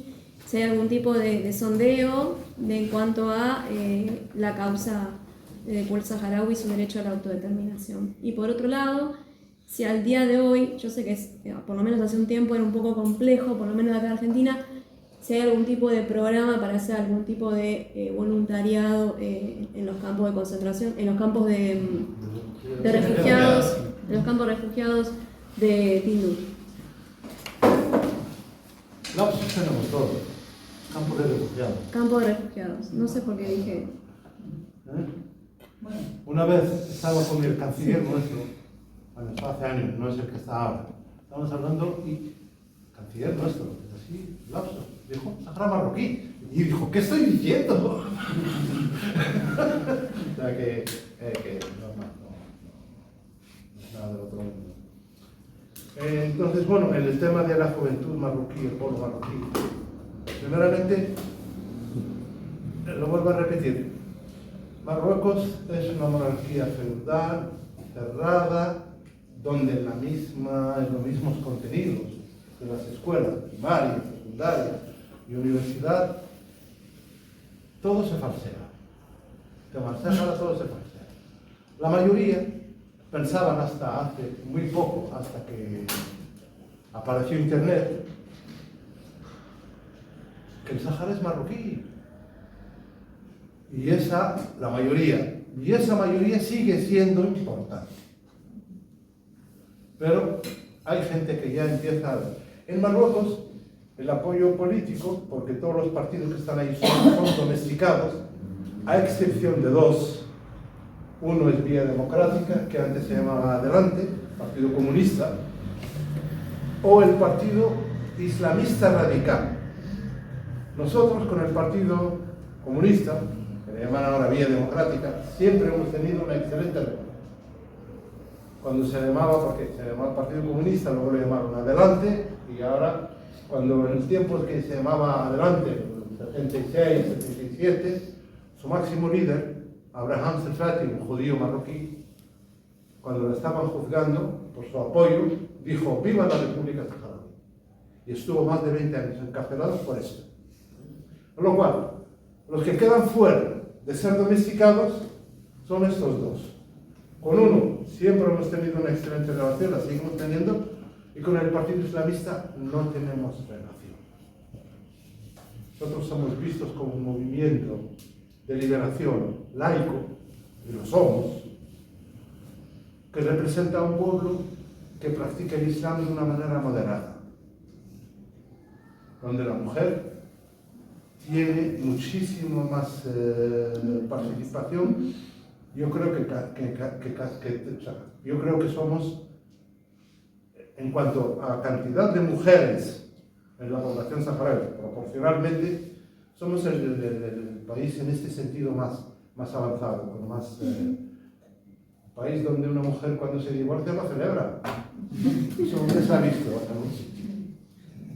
Por ejemplo, la mujer se puede divorciar y volverse a casar y volverse a casar. La mujer puede decirle al hombre, no quiero seguir contigo. Y el hombre que se le ocurre maltratar a una mujer, volverá al tema de Marruecos. Maltratar a una mujer, aparte de que se le aplica la ley que se le va a aplicar, es repudiado socialmente, por hombres y por mujeres. No exagero ni miento, el que quiere verlo que vaya a los campamentos. Bueno, la juventud Z lo vemos desde el punto de vista de Marruecos. Yo no he oído ningún pronunciamiento de la juventud Z sobre el Sáhara, ni sobre ningún tema político, incluso están criticando al gobierno, pidiendo reformas sociales, pero no están pidiendo reformas políticas. Pero pienso que lo hacen como una manera de cubrirse al principio. Porque hay un ejemplo. En el 2010 se levantó a 18 kilómetros de Layún el campamento de Mizik. Allí es donde se inició la primavera árabe, no en Túnez. Un mes antes se hizo en el Sáhara. El 10 de octubre. 20.000 personas empezaron reivindicando cosas sociales, estaban bajo la ocupación marroquí, un régimen represor. Pero se convirtió en pedir la autodeterminación y la independencia, que después de un mes ha sido desmantelada sangre y fuego, y algunos de los participantes en el campamento siguen en las cárceles, han sido juzgados por sentencias sumarísimas por tribunal militar, luego de 3 años hicieron una farsa de tribunal civil y siguen allí encarcelados. Quiero decir, de fachada no van contra la monarquía, no van contra el rey, pero yo creo que llegará el momento que tienen que ir contra el rey. Lo que me está sorprendiendo es que está durando. Porque cualquier acto de concertación en Marruecos suelen sofocarlo con rapidez. Es tan extrema y tienen tanto apoyo de Occidente, porque en Occidente se les vende la imagen, el Marruecos de las dunas, el Marruecos de las 1001 noches, y todas esas historias, en un momento en que realmente Marruecos es, por ejemplo, el paraíso del turismo sexual. Y Marruecos es el paraíso de la droga. El primer productor del mundo de cannabis, de hachís, es Marruecos. Y la droga que viene de Latinoamérica, de las mafias, viene a Marruecos y de Marruecos va a Europa. Todo esto lo podéis leer, lo podéis encontrar. Con lo cual, Marruecos es un sistema, yo no entiendo cómo puede seguir. Eso sí, que de alguna manera la verdadera reivindicación de izquierda de los años 70, 60, 70 ha sido sofocada. El Partido Socialista, que era el partido de Barca, líder revolucionario, lo mataron en Francia, lo mató el ministro del Interior marroquí con sus manos, y ha sido domesticado ese partido. Los demás partidos también, de alguna manera todos han sido creados. Y termino con el tema de Marruecos. ¿Por qué ha brotado en Marruecos mucho el islamismo? El islamismo ha brotado en Marruecos porque en los años 60 y 70 la mayoría de los profesores eran de izquierda y los muchachos salían y se metían en los partidos de izquierda y querían luchar realmente por un Marruecos republicano, un Marruecos democrático.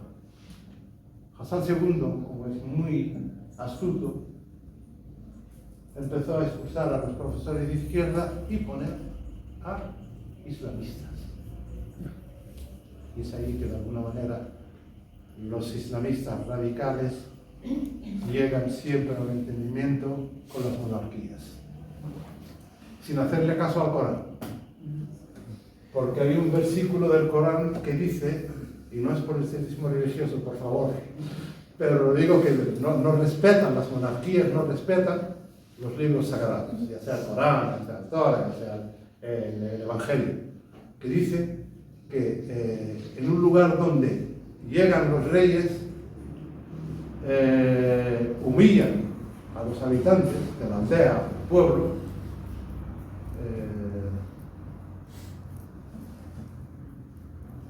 y los corrompen. Esto está en el Corán.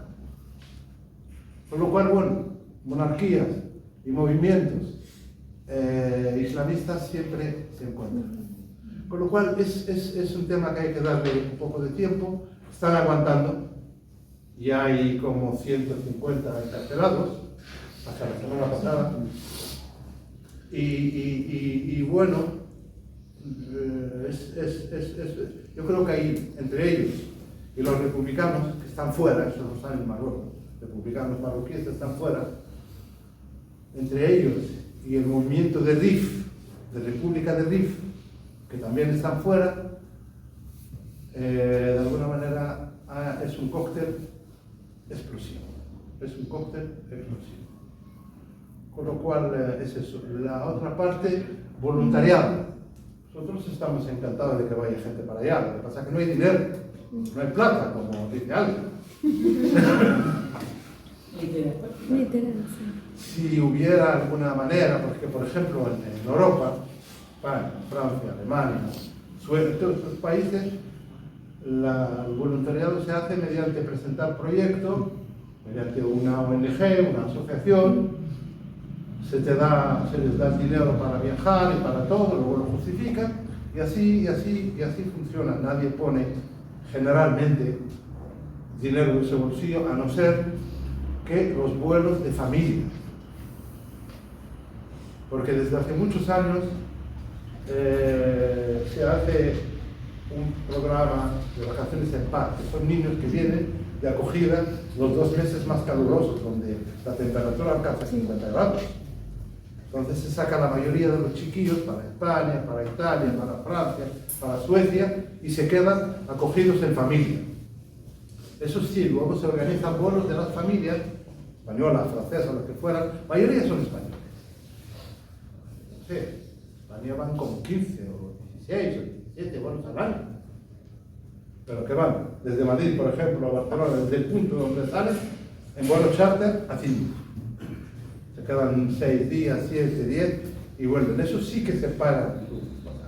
Los demás que van en proyectos de cooperación, eso lo pagan mediante esa o algún gobierno autónomo que financia algo. Por ejemplo, la Universidad de Castilla-La Mancha siempre presenta al gobierno de Castilla-La Mancha. La Mancha es una región de España, capital Toledo, y allí siempre anualmente va un grupo de profesores. Y están 20 días dando clases, no sé. ¿Alguna pregunta? Muchas gracias. Sí. Pues buenas noches a todas y todos. Yo quería comentar un poco sobre los viajes, podría darte sugerencia.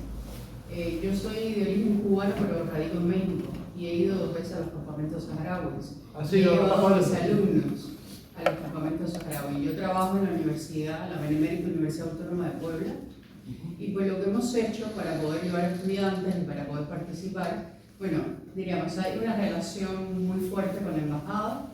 La embajada y el movimiento de solidaridad mexicano es muy fuerte, organiza muchísimas actividades y recauda dinero. Y en esas movilizaciones que hace la organización, pues bueno, se vincula un montón de gente, ¿no? No solamente la sociedad civil, sino estudiantes, profesores y demás. Entonces, diríamos, lo que yo hice personalmente para llevar a estudiantes al Sahara, bueno, hicimos pues no solamente donaciones por parte de familias para que pudieran apoyar a los estudiantes interesados en realizar el viaje, al mismo tiempo fuimos a los gobiernos locales de Puebla y en el caso poblano, fuimos y pedimos apoyo, efectivamente, en lo que nos pudieran ayudar. No estábamos pidiendo específicamente nada, sino lo que pudieran apoyar para realizar el proyecto, y a la propia institución le pedimos unos ciertos apoyos. No nos pudieron apoyar en todo, la institución, la universidad, porque la universidad, por ejemplo, apoyó en los vuelos, otros apoyaron efectivamente en los viáticos, y entonces así fuimos efectivamente buscando apoyo por un lugar y otro, y también apoyo propio, hicimos un montón de rifas, hicimos un montón de actividades para recaudar dinero, y bueno, y poder efectivamente llegar a los campamentos. Entonces yo creo que sí, diríamos, hay posibilidades de ir y hay posibilidades de hacer cosas efectivamente para recaudar fondos, ¿no? Porque los hay en muchos lugares y que quizás no conocen la causa, que efectivamente no saben de la situación del Sahara, y yo creo que pues un poco activando la movilización, yo creo que se puede llegar a hacer fondos, porque en México, es decir, es muy fuerte el trabajo que se hace con respecto a eso, y todos los años están saliendo viajes y viajes al Sahara. De hecho, el año próximo, bueno, estamos pensando efectivamente pues volver a realizar otro viaje, ¿no? Entonces, diríamos, es un poco, en México tampoco hay dinero, no vayan a pensar que tampoco las familias mexicanas tienen dinero para que sus hijos vayan al Sahara, ¿no? Con toda la albura posible, pero siempre que hay voluntad, que hay interés por estar, es decir, y estando en los campamentos, pues hay mucho que hacer, ¿no? Nosotros estuvimos trabajando diríamos, formando a los niños, enseñándoles mucho más español a las familias, nos quedamos en casas de familia, lo cual hace que efectivamente ese es una relación que se establece de por vida, es decir, yo mantengo relación con casi 4 familias todo el tiempo, ¿no? Es decir, y familia que después movilizamos para mandar recursos por la propia embajada, etcétera, ¿no? Y hacemos un montón de cosas que vinculan. Y dentro, es decir, los estudiantes de Relaciones Internacionales, porque yo trabajo en la carrera de Relaciones Internacionales, pues claro, imaginan unos campamentos de refugiados como todo el mundo imagina que es un campamento de refugiados en cualquier lugar, ¿no? Pero son subgéneros los campamentos de refugiados en Tinduf. ¿Por qué? Porque ahí hay una organización, ahí está el Estado y el gobierno en el exilio, efectivamente un Estado en el exilio que administra, que organiza, ¿no? Entonces, pues los niños están yendo a la escuela todos los días, las madres efectivamente están insertas en toda la actividad política, ¿no? Socioeconómica de efectivamente los campamentos. Es decir, el liderazgo de las mujeres ha sido fundamental, porque sin las mujeres creo que la causa saharaui no se hubiera sostenido, porque los hombres saharauis fueron a la guerra y quienes mantuvieron efectivamente, ¿no? Los campamentos, la consolidación de esos campamentos fueron las mujeres. Sin las mujeres no hubiera sido posible, ¿no? Y hasta el día de hoy tampoco hubiera sido posible. Entonces yo creo que hay una escuela de cine que creo que muchos países de América Latina no la tienen, ¿no? La escuela de cine saharaui es extraordinaria. Es decir, todos los años hay efectivamente, bueno, por supuesto que sabemos que los europeos son los que siempre tienen mucho más dinero, ¿no? Para poder participar, para poder estar presentes, ¿no? Porque América Latina tendría mucho que aportar efectivamente a esos festivales, pero siempre son mucho menos los que pueden participar. Pero digo, yo creo que pueden insertarse en muchas organizaciones que hay, es decir, en muchos sitios para poder visualizar un poco más de cerca lo que sucede ahí, ¿no? Y que quizás a lo mejor los estimule con mucho más fuerza para poder estar, ¿no? Es decir, y puedan estar pues un mes, como vamos todos, ¿no? Y poder participar activamente de la comunidad y de todo lo que se organiza, ¿no? Y pues diríamos, todos los que hemos ido una vez siempre queremos volver, ¿no? Entonces, pues ya voy por la segunda y estoy organizando la tercera y así será la cuarta y así, ¿no? Pero esperemos que más temprano que tarde efectivamente pues esta situación termine, ¿no? Entro en el optimismo de usted, ¿no? Y bueno, que no tengamos que visitar Tinduf, sino efectivamente el Sahara Occidental, ¿no? ¿Sigues en México o estás acá? Sí, estoy en México, estoy acá, diríamos, pues estoy ahora en sabático y entonces vengo un poco a Argentina a hacer un poco de investigación de otro tema, pero... Tenéis un nuevo embajador. Exacto. De hecho, justo mostrar... Llegó antes de ayer. Así es. Ya está ahí. ¿Y viene de Cuba? Así es. Fue el anterior que estuvo en Cuba. En Cuba. Hasta hace un mes estuvo en Cuba. No lo conozco, pero Mustar, que era el anterior. Sí, genial. Nosotros viajamos la primera vez con Mustar y después con Ahmed. Primero con Ahmed y luego con Mustar. No, yo lo hice al revés, porque fui primero yo lo hice primero por Colombia, vinculada con otro profesor del externado que fuimos a los campamentos con también estudiantes colombianos. Colombia. Ajá. Y la segunda vez entonces fuimos por parte de México, específicamente con Ahmed. ¿No? O sea, yo entré... O sea que la primera vez fue cuando Mustar estaba... Exacto, en Colombia. Bueno. Exacto, así es. Entonces, y otra cosa que yo quería mencionar con respecto a la organización es que yo creo que se debería establecer más vínculos en América Latina entre las organizaciones de solidaridad, porque eso es lo que creo que está faltando. Es decir, hay mucho trabajo, se hace mucho trabajo, se hacen muchas actividades en muchos lugares, en Colombia, en México, en Cuba, en Brasil, ¿no? En muchísimo, aquí mismo, pero no hay una vinculación, diríamos, fuerte que pueda activar otras actividades. Y yo creo que eso es algo que podría ser posible, vincularse más, porque además visibiliza más el tema, ¿no? Efectivamente consolida una red con mucho más fuerza y creo que sería necesario hacerlo para el caso latinoamericano, ¿no? Y además estimularía a un montón de países latinoamericanos que no han dado, por supuesto, el visto bueno, ¿no? De la causa saharaui, ¿no? Entonces, existe la coordinadora latinoamericana, la Plaxo, la plataforma. Exacto. No sé cómo funciona, como no soy parte, pero bueno, la conozco por lo que me dice Norita, lo que me dice Lorena, que son de acá, por lo que me dice Esteban de Chile, por lo que más tengo contacto. Luego a nivel continental se ha creado en mayo pasado la red de periodistas por la latinoamericana por la descolonización del Sahara. Pero el año pasado, en mayo, se creó la red argentina de periodistas y comunicadores por la descolonización del Sahara. Bueno, vamos avanzando lentamente.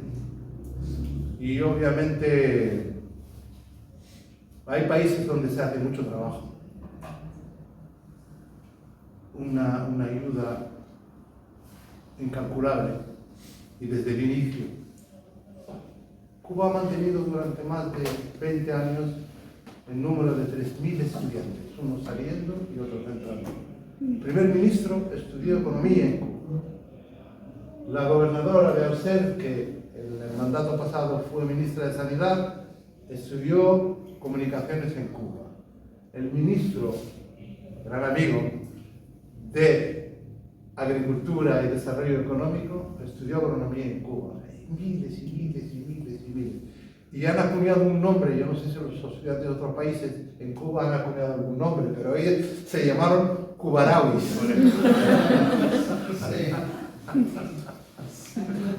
Sí, bueno, se me adelantó un poco con mi consulta porque hace un par de semanas tuve la oportunidad de estar en una reunión donde expuso el embajador de Marruecos acá en Argentina, en conmemoración de los 65 años de la relación entre Argentina y Marruecos. Y a mí no me dejó de sorprender la dimensión que tiene el lobby marroquí en el mundo. Una de las cosas que noté rápidamente es cómo él estaba formado en grandes universidades europeas, cómo existe todo un cuerpo diplomático marroquí formado que hace lobby alrededor del mundo. Y un poco mi consulta giraba en torno a preguntarle a ustedes esto que comentaba recién, de dónde están formados ustedes, de dónde sale la educación de los líderes del Frente Polisario. Bueno, primero en los líderes hay como dos generaciones. La generación fundadora, que quedan algunos, y esos se han formado bajo la ocupación española, el colonialismo español.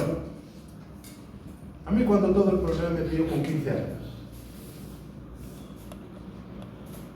Salí sin terminar mis estudios, luego los terminé en España.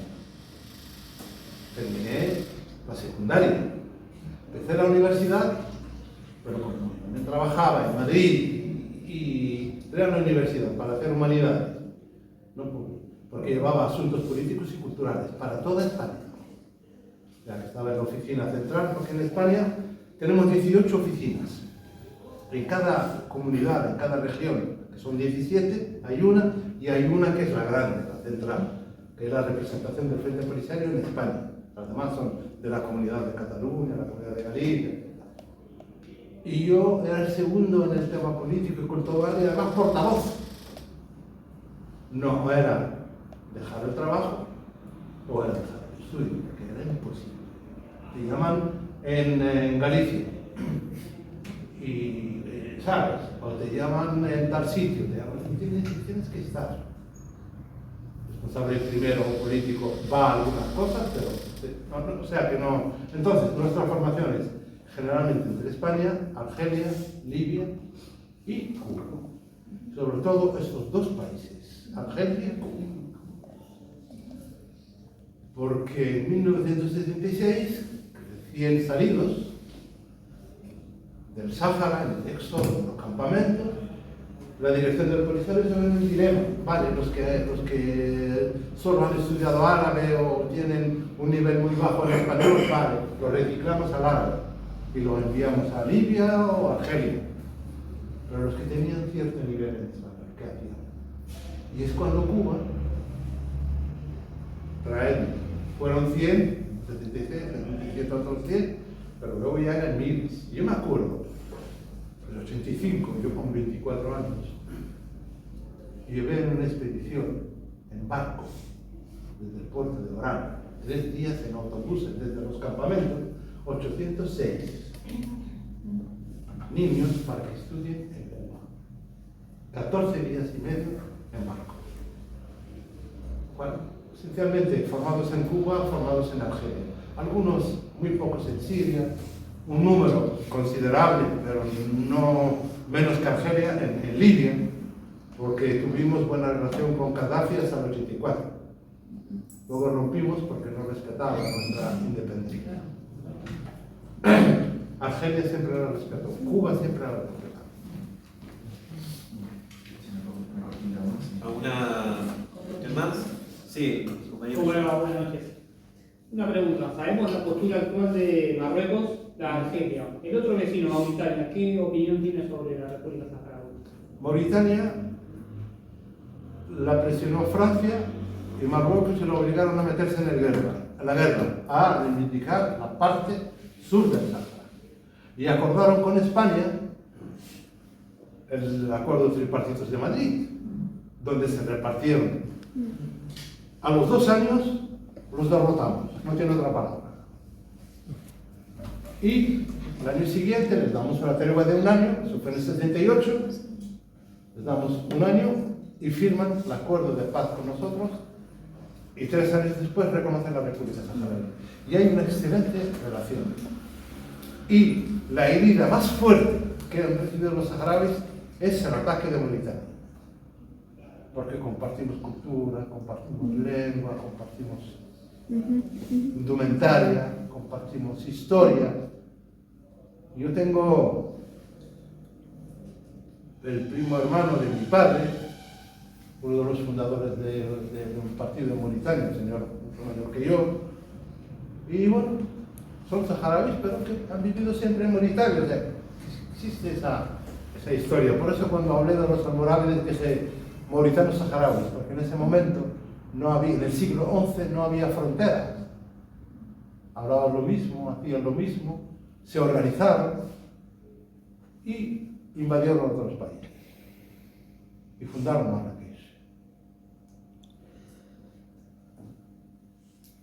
Yo no sé si queda alguien, si no, me he quedado en leer un poema, no muy largo. Yo quería preguntarle, usted dijo como que cuando se pierde la esperanza se empuña el fusil, ¿no? Sí. Otra arma también en la poesía, ¿no? Sí. Me parece que... No arma cargada del futuro.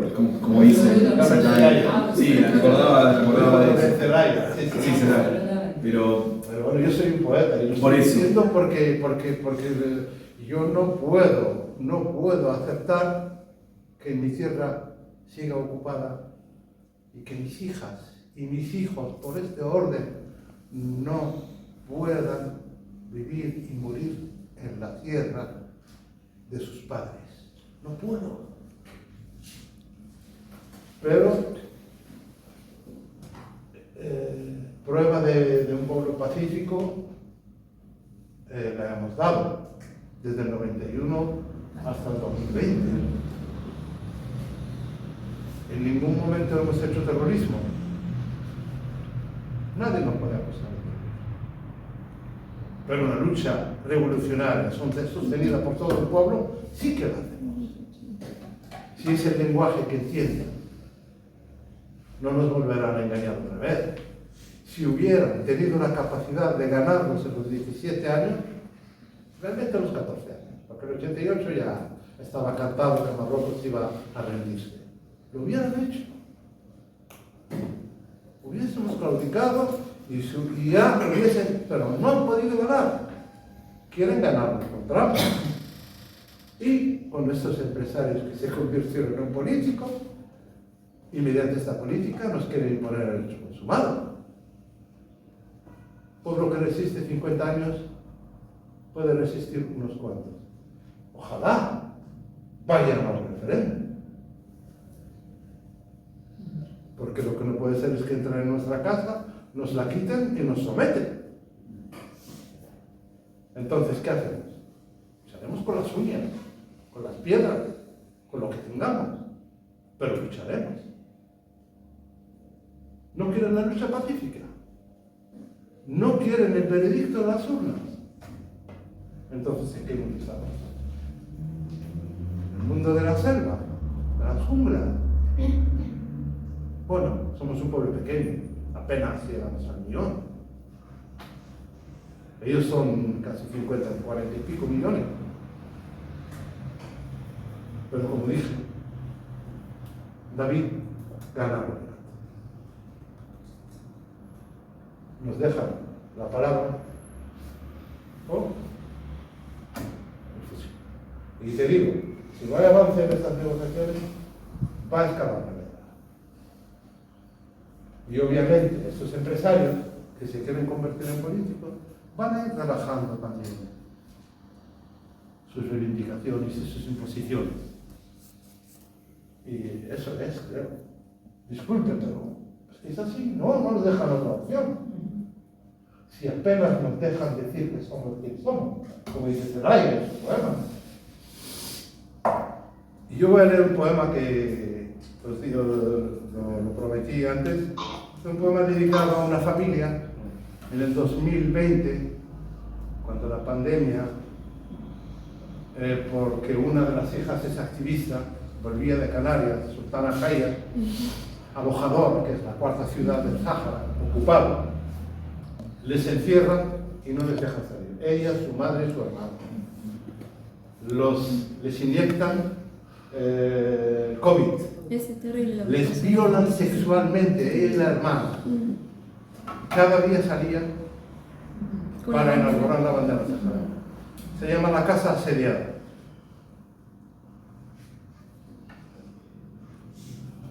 Disculpen. Cercaron su casa. Les prohibieron la calle, el ademán, la palabra, la mirada. Quisieron que sus ojos solo fueran cuencas vacías, que sus voces ecos del silencio, que ellas solo fueran almas errantes de petrificados fantasmas. Siguieron rodeando los esbirros del Makhzen. Makhzen es el gobierno de Marruecos. El hogar, siguieron rodeando los esbirros del Makhzen, el hogar, la calle, la ciudad. Pretenden ahogar el aire de Bojador de miedo y expandido espanto. Su siniestra sombra fabrica bajeza, odio y sin razón. Quisieron callarlas, las golpearon, las vejaron, las violaron, mientras ellas repetían: Sáhara libre, fuera invasores.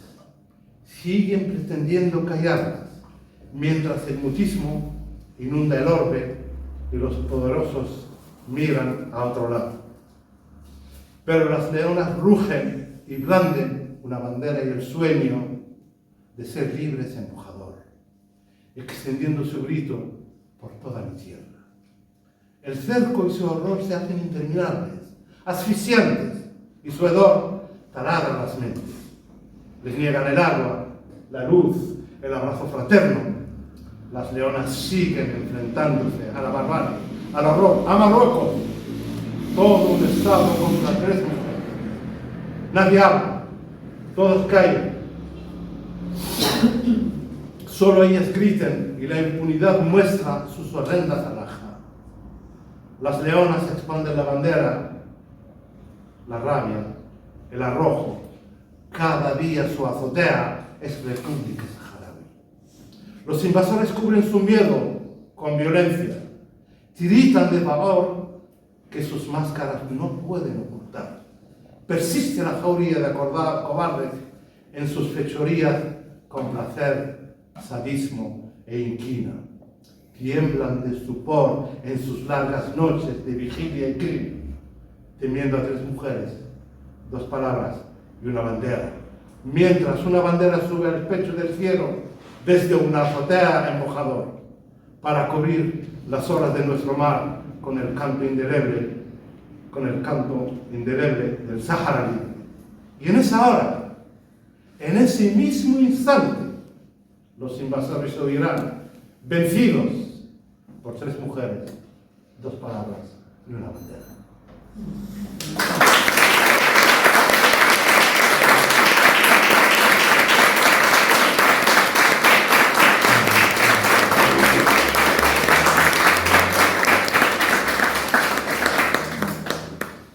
Damos por finalizado esta charla, este debate. Bueno, gracias a ustedes, a los profesores, a Mohamed. Y bueno, como les repetí, y les repito como dije al inicio, los Sahrawis tienen una voz y una palabra hermosa como nos regaló Mohamed. Salgamos a difundirla, multiplicarla. Derribemos el muro del silencio, finalmente. Ayudemos a eso, a darle visibilidad, apoyo. Está el Comité de Amistad Argentino-Saharaui, está la Asociación Sahara Libre Argentina para militar esta causa. Bueno, espérate nada más. Nada, yo agradecer a los profesores, a Homer y a Silvia. Silvia es una gran conocedora de la causa, conoce a Sales. Yo no sé si Homer lo conocí, me reuní. Ha hecho un gran trabajo. Agradecerle a Santiago, que es un incondicional de la causa, lleva muchos años en el comité. Deciros que el comité y Sahara Libre Argentina está a vuestra disposición, yo estoy a vuestra disposición para cualquier charla, para hablar, o sea, informalmente, o sea, tomando un café, tomando un té, lo que fuera, y no solo una charla, sino también un recital poético. Y tenemos un grupo de danza, mejor que el que hay en México. Eso te lo digo. Un grupo de danza, argentinas y argentinos que danzan saharaui. Sí. Y nada, muchas gracias.